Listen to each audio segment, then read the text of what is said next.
ہاں جی اگلا سوال کریں جی. اچھا جی علی بھائی، دوسرا سوال جو ہے، اگلا سوال وہ بیسیکلی کلمے سے ریلیٹڈ ہے. جیسے ہمیں پتہ ہے کہ ہمارا کلمہ تو ہے لا الہ الا اللہ محمد رسول اللہ.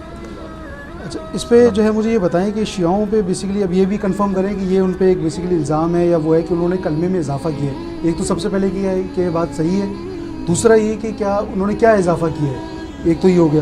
اچھا اسی طرح جو ہے بریلویوں نے آپ کو پتہ ہے کہ کچھ اذان کے سے پہلے صلاۃ والسلام اور وہ اس کو اسپیکر پہ کرتے ہیں، بیسیکلی اسپیکر کے اندر اس کو کرتے ہیں. تو اس سے یہ لگتا ہے کہ وہ ایک اذان کا پارٹ ہے. فار ایگزامپل اگر کوئی غیر مسلم اگر یہ سنے تو اس کو وہ تو سمجھے گا، وہ تو یہی سمجھے گا نا کہ بھائی اذان کا پارٹ ہے. تو اس کے بارے میں ہاں جی اس پہ میرا موقف یہ ہے میرے بھائیوں کے، پہلی بات تو یہ ہے کہ یہ جو اضافہ ہے یہ سب نہیں کیا ہوا ہے. دین میں جو اچھی چیز کا اضافہ ہے وہ تو نہ کفر ہے نہ شرک ہے، زیادہ سے زیادہ بدعت ہے. اذان کے ساتھ درود کا جو اضافہ انہوں نے کیا ہے وہ کہتے ہیں جی ہم پہلے درود پڑھتے ہیں پھر وقفہ کرتے ہیں پھر اذان دیتے ہیں. اضافہ نہیں کیا ہوا، تھوڑا سا وقفہ رکھا ہوا ہے لیکن اٹیچ تو اس کو کر دیا نا. مسلم شریف میں حدیث ہے جو اذان کا جواب دے اس کے بعد درود پڑھے اور الوسیلہ والی دعا اللہ سے مانگے، میری شفاعت اس کے لیے حلال ہو جائے گی. بعد میں تو درود ضرور پڑھے، ٹھیک ہے جی.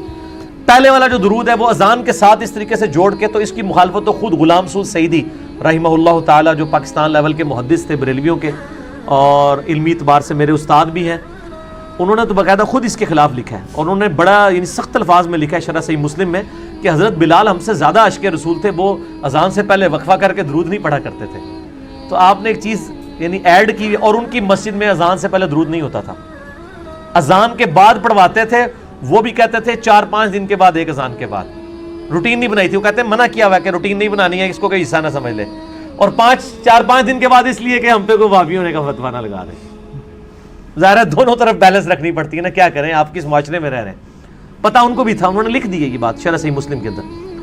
تو اسی طریقے سے جو کلمہ ہے، کلمہ تو شیعہ سنی کا ایک ہی ہے، اشہد ان لا الہ الا اللہ وحدہ لا شریک لہ واشہد ان محمدا عبدہ ورسولہ، یا اشہد ان لا الہ الا اللہ واشہد ان محمدا عبدہ ورسولہ، یا لا الہ الا اللہ محمد رسول اللہ. 6 کلموں کے اوپر بھی میرا کلپ ہے، 4 کلمے ثابت ہیں پہلے اذکار کے طور پہ.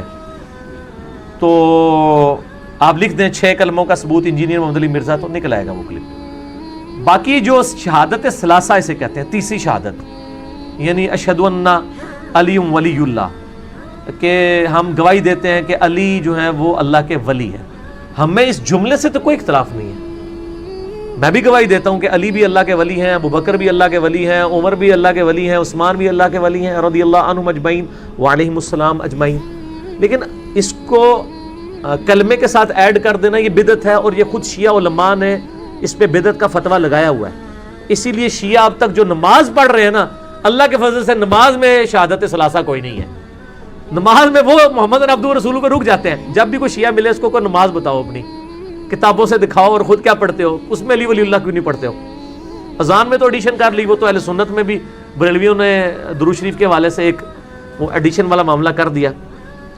اور اس طریقے سے دیوبند اہل حدیث نے بھی ایڈیشن کی ہوئی ہے، وہ بھی جمعے کے خطبوں میں خلفائے راشدین کے نام لیتے ہیں. تو نبی علیہ السلام نے تو نہیں 4 خلفاء کے نام لیے، آپ نے کیوں لینے تھے، وہ تو بعد میں منع ہے. تو وہ جب آپ شیعہ سے بات کریں گے وہ کہتے ہیں آپ بھی جناب یہ جو حضرت ابو بکر کے لیے، عمر کے لیے، عثمان کے لیے، علی کے لیے 4 کے نام لے کے حدیثیں بیان کرتے ہیں، تو یہ نبی علیہ السلام کے خطبے میں بیان کرتے تھے؟ تو ہم کہتے ہیں نہیں کرتے تھے، وہ تو کسی ایک موقع پہ حدیث بیان کی تھی. تو وہ کہتے ہیں آپ نے بھی تو یہ ایڈیشن کی ہوئی ہے.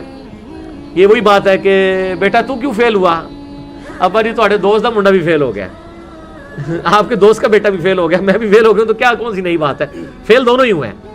تو یہ چیزیں جو ہے نا وہ بدعات میں آتی ہیں. اس سے کوئی کلمہ لادہ نہیں ہو گیا، کوئی دین لادہ نہیں ہو گیا، وہ اسلام سے خارج نہیں ہو گئے ہیں. ورنہ تو میں نے آپ کو بتایا وہ تو علی ولی اللہ کہہ رہے ہیں. اگر وہ علی رسول اللہ کہہ دیں تو ٹھیک ہے، آپ دین سے نکال دیں. 71B میرا مسئلہ ہے، انڈیا اور پاکستان کے بزرگوں کی 19 گستاخانہ عبارات کا تحقیقی جائزہ. اس میں آپ کو پتہ چل جائے گا یہ کلموں والے مسئلے کس کس نے کیے ہوئے ہیں. ٹھیک ہو گیا.